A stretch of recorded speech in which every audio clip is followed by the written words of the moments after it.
আসিফ মাহমুদ সজীব ভুঁইয়া এবং মাহফুজ আলমের পদত্যাগ না হওয়া পর্যন্ত আমরা রাজপথ ছেড়ে যাব না। বাংলাদেশ জাতীয়তাবাদী জনতা দল কেন্দ্রীয় নির্বাহী কমিটির পক্ষ থেকে আমরা আজকে রাজপথে অবস্থান করছি।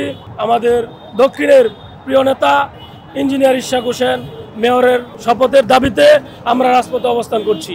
কিন্তু আমাদের যে আদালত কর্তৃক রায় পেয়েছিলাম সেটা আমরা সন্তুষ্ট ছিলাম, কিন্তু এই নির্বাচনকালীন গণঅভ্যুত্থানের সরকার কিছু উপদেষ্টা এটাকে কুক্ষিগত করার জন্য এটা বিভিন্ন মহলে পায়তারা করছিল। আমরা হাইকোর্টের রায়ে সন্তুষ্ট, আমরা তাকে সাধুবাদ জানাই এবং আমরা সাধুবাদে গ্রহণ করি। কিন্তু আমাদের এখন অবস্থান এই আসিফ মাহমুদ সজীব ভুঁইয়া এবং মাহফুজ আলমের পদত্যাগ না হওয়া পর্যন্ত আমরা রাজপথ ছেড়ে যাব না।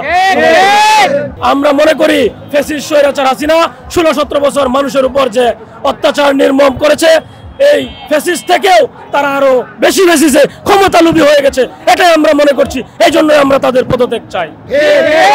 আমাদের কর্মসূচি চলমান আছে, যতক্ষণ পর্যন্ত নির্দেশনা না আসে হাইকমান্ড থেকে ততক্ষণ পর্যন্ত আমরা রাজপথে থাকবো, এটাই আমাদের প্রত্যাশা। আমরা শুধু নগর ভবন নয়, আমরা ঢাকা দক্ষিণের প্রত্যেকটা প্রত্যন্ত অঞ্চলে আমাদের অবস্থান ছিল, আপনারা হয়তো দেখেন নাই, প্রত্যেকটা অঞ্চলে ছিল। কিন্তু এই মুহূর্তে সমস্ত মুভমেন্ট যমুনামুখী ছিল, কারণ যমুনা একটা অদৃশ্য শক্তির মতো পরিণত হয়েছে, যেটা থেকে আমরা আশা করি নাই। আমরা গণঅভ্যুত্থানের সরকারকে সর্বসময় আমাদের বিএনপির ভারপ্রাপ্ত চেয়ারম্যান একটি বার্তায় দিয়েছেন যে এই সরকারকে ব্যর্থ হতে দেওয়া যাবে না, এটাই ছিল আমাদের প্রত্যাশা। কিন্তু কিছু কুচক্রী মহল এই ফ্যাসিস্ট হাসিনার দূষররা আজকে গাড়ে চাপে বসেছে। তারা মনে করছে ক্ষমতাকে কুক্ষিগত করে আগামী দিনে যেন বাংলার মাটিতে কোনো নির্বাচন না হয়, নির্বাচন অবিলম্বে করতে হবে, এটাই আমাদের প্রত্যাশা, এটাই আমাদের আশা। আমাদের দাবি যতক্ষণ পর্যন্ত না নেওয়া হয় শান্তিপূর্ণভাবে, বিএনপি একটি শান্তিপূর্ণ দল, আমরা শান্তিপূর্ণ আন্দোলন চালিয়ে যাব ইনশাআল্লাহ।